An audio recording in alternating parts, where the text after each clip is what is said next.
Negócios à Lupa pela AEMinho. Um espaço em antena onde se dá voz aos associados da AEMinho sobre temas de economia e sociedade. Todas as quartas, às 11h40 e 15h30.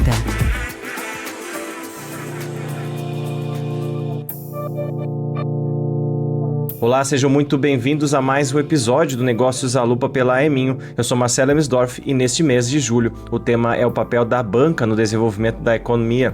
Para percebermos melhor e analisar os fatores que limitam o crescimento e o ganho de escala das empresas nacionais, tenho comigo o Luiz Barbosa, partner da PwC. Bem-vindo, Luiz, ao nosso programa. Obrigado por ter aceitado o convite. Para começar a nossa conversa, gostava que o Luiz falasse um pouco de quais são os motivos de Portugal ter uma reduzida dimensão das médias empresas e por que muitas PMEs não conseguem dar o salto de escala. Muito bem. Antes de mais, muito obrigado pelo convite. É um prazer para mim poder estar aqui hoje. Começando pela primeira questão, isto é, porque é que as PMEs não conseguem dar este salto em termos de dimensão. Eu diria que há 3 ou 4 fatores que são verdadeiramente fundamentais esse fator limitativo em termos de crescimento. Desde logo, há um aspecto de capitalização das empresas. Tipicamente, as empresas em Portugal recorrem ao autofinanciamento e este acaba por ser limitativo, na medida em que, a partir do momento que os empresários acabam por, na sua essência, privilegiar aquilo que é o seu controle acionista e têm poucos instrumentos de capital disponíveis no mercado, a falta ou a limitação de capital, naturalmente acaba por ser um elemento inibidor para que possam depois crescer através de uma fonte sustentável para suportar essa mesma evolução.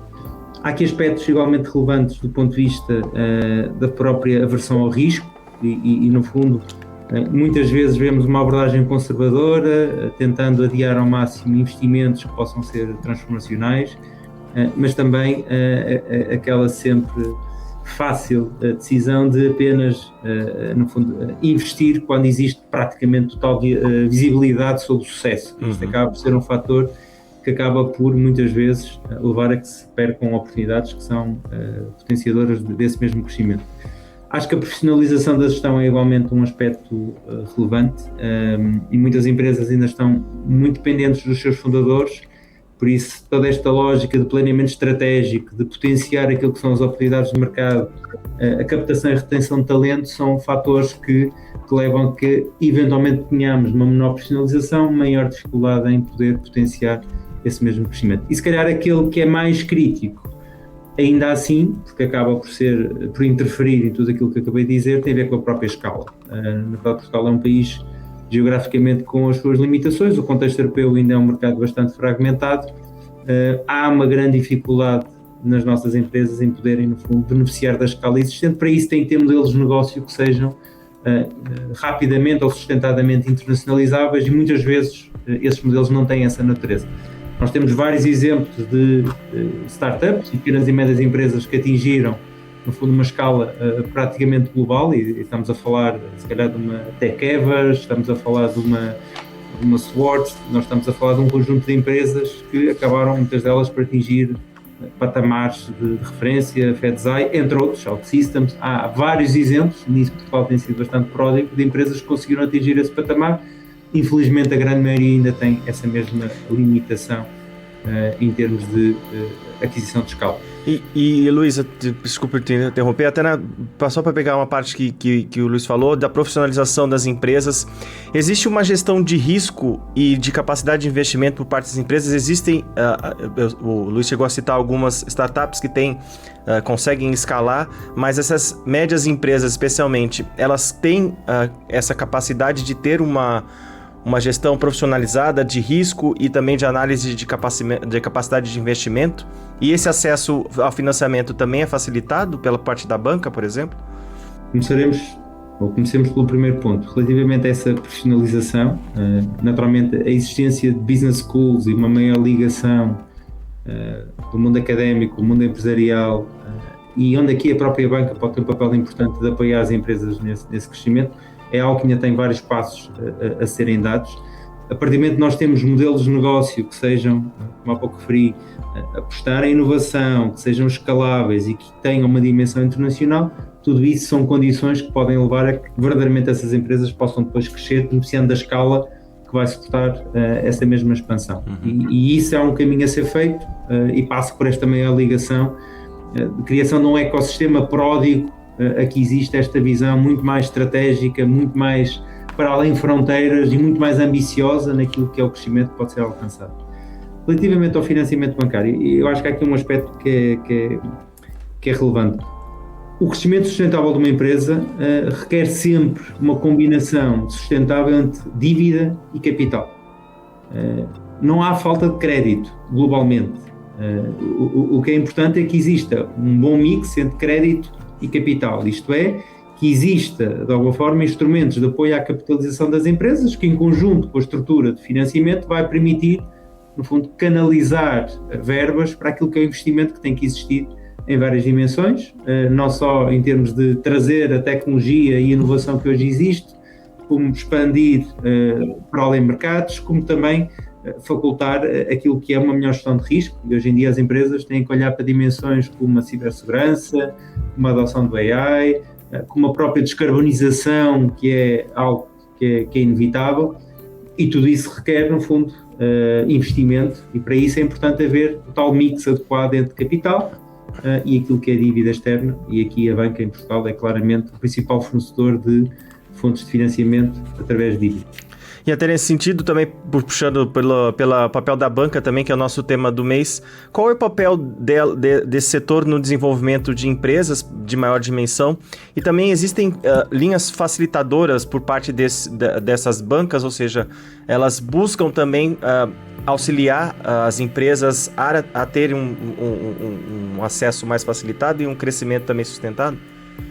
Eu diria que a banca tem um papel absolutamente central naquilo que é suporte ao crescimento das empresas, mas esse papel não se deve cingir apenas à concessão de crédito. Naturalmente o crédito é fundamental para aquelas decisões que as empresas têm que naturalmente dar resposta, de investimento na capacidade produtiva, aquisição de talento, internacionalização, a expansão do seu negócio, inovação no seu produto, e para isso é importante que haja naturalmente acesso a financiamento bancário, e para isso a banca tem feito um trajeto de melhorar aquilo que é a sua estrutura de produtos, e a concorrência do setor leva a que naturalmente essas condições sejam feitas em modo que será cada vez mais competitivo. Para além disso, e dado o contacto que têm com muitas empresas onde conhecem a gestão, onde têm contactos regulares, podem igualmente apoiar naquilo que é a tal profissionalização, aquilo que é o desafio de alguém de fora, alguém que está habituado a olhar para os vários setores, para as várias indústrias, que conhece os seus drivers de crescimento e que por isso pode apoiar as várias empresas naquilo que é os passos relevantes em termos de digitalização, em termos de força, sustentabilidade e também de apoio à inovação. E por isso este contacto regular é igualmente importante, para além de um aspecto que ainda há pouco referi, que é uma ligação ao ecossistema, que tem necessariamente que ser consolidado e que procura ligar empresas com investidores, com financiadores, e isso a própria banca acaba por ser um elo importante. Isso, a tal intermediação que a banca faz entre tipicamente as famílias e as empresas também é relevante no contexto das próprias empresas. E Luiz, o Luiz chegou a falar da internacionalização das empresas. Existe a necessidade das empresas portuguesas buscarem mercado fora, não só, como o Luiz falou, de reter o talento em Portugal, mas buscar mercado fora para poder conseguir escalar, ou seja, ser uma empresa relevante no seu setor? Isso é um fator essencial. O mercado português tende a ser um mercado limitado em termos de dimensão. A verdade, se olharmos até para o próprio relatório Draghi, que foi publicado em setembro de 2024, um dos grandes problemas apontados para a realidade europeia é a fragmentação do seu mercado, que impede a criação de escala, que potencie a expansão e a criação até de players internacionais ou globais nas várias indústrias. No caso português é muito importante, e todos aqueles exemplos que há pouco referi de empresas que conseguiram dar o grande salto, um salto quântico, para todas elas o modelo de negócio foi um modelo internacionalizado, e por isso claramente que o mote foi a expansão, não só para acesso a capital, que está mais disponível no contexto global, mas também para um mercado com um maior número de consumidores. É totalmente diferente, nós temos um mercado potencial máximo de 10 milhões e podermos olhar para 300 milhões ou 500 milhões de potenciais clientes. Tudo isso vai permitir, naturalmente, a diluição da base de custos, mas, acima de tudo, um acesso a outros mercados em termos de de investidores, mas também de outras tecnologias que possam ser relevantes para aquilo que é a melhoria do processo produtivo e da dinâmica comercial. E por isso entendo claramente que uma empresa, para continuar a crescer e ser um player global, ela tem necessariamente que ter uma orientação, também ela, internacional. E o fato de Portugal estar na União Europeia, por exemplo, e também ter acordos, digamos, com os países mais próximos do CPLP, por exemplo, isso facilita também esse acesso à expansão das empresas. Elas têm que procurar buscar esses mercados ou novos mercados, por exemplo, a China como um grande player, também é um dos objetivos, pode ser um dos objetivos dependendo do setor da empresa. Certo. Esses mercados não são todos diretamente comparáveis. Têm diferentes níveis de maturidade e têm diferentes características. Eu diria que um passo mais imediato é uma internacionalização no contexto europeu. Há cada vez mais ligação com outros mercados que sejam igualmente desenvolvidos. Quando nós falamos nos mercados mais de foro africano, têm outras características, no fundo têm outras dinâmicas. Se falarmos com um mercado como a China, é um mercado de grande dimensão em termos de potencial de consumo, terá também as suas estruturas locais em termos de concorrência direta, mas também toda uma estrutura em termos institucionais que pode ser aqui também um elemento essencial na dinâmica comercial. Por isso eu diria que o mercado mais natural é o mercado europeu, onde há muito maior proximidade e rotinas e tradição nesse mesmo segmento. Continuamos a olhar para a América do Norte também como um mercado que é naturalmente importante, e cada vez mais aqui destacar também a América do Sul, aqui em particular no vosso ligação, por exemplo, que Portugal tem com o Brasil e outras geografias com as quais ainda existe uma ligação comercial com tradição. Dito isso, eu acho que há aqui uma escadaria a ser seguida antes daquilo que é um salto direto para geografias que estão mais distantes a todos os níveis. Sei que fomos falando um pouco sobre essa última pergunta que eu vou fazer agora para terminar a nossa conversa, mas se fosse uma receita de bolo no mundo ideal, o que falta para criar um número maior de grandes empresas em Portugal? Eu diria que é fundamental, para além ou mais do que o acesso ao crédito, é importante que todo o financiamento obtido seja efetivamente canalizado para investimento produtivo, para a inovação, para o ganho da escala e aqui, em grande medida, através da internacionalização. Por isso, é fundamental que exista, por um lado, mais fontes de acesso a capital, cá está tal crescimento saudável entre dívida e capital, através de outros instrumentos, e que essas verbas sejam obtidas, elas próprias sejam, no fundo, canalizadas para as dimensões que agora referi, porque é isso que vai permitir verdadeiramente gerar valor, e é com a geração de valor que as empresas crescem e criam uma dinâmica, no fundo, evolutiva que seja também ela progressiva. Isso é fundamental, não só ter acesso a meios de financiamento, e aqui se calhar destacando que, segundo dados do Banco de Portugal, o acesso ao crédito tem vindo a aumentar e tem atingido patamares que são claramente distintivos. Também sabemos, em termos de atividade, através do Banco de Fomento e das Sociedades de Garantia Mútua, todo o apoio que tem sido dado em facilitar o acesso ao crédito. Naturalmente que há toda uma lógica de maior profissionalização das empresas e, sobretudo, foco naquilo que é investimento produtivo. E isso é fundamental para que verdadeiramente as empresas possam crescer. O problema não está na ausência de empresas ou na falta de criação de empresas, o grande tema está como conseguir fazer, no fundo, o tal salto, o tal scale-up dessas mesmas empresas. E este é claramente o foco que deve existir.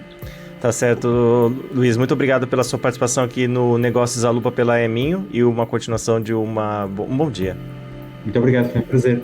E assim coloca o ponto final neste episódio do Negócios à Lupa pela AEMinho, o último deste mês de julho. O programa agora tira umas pequenas férias e regressa em setembro com um novo ciclo de conversas. Muito obrigado e até uma próxima. Negócios à Lupa pela AEMinho. Saiba mais em ae-minho.pt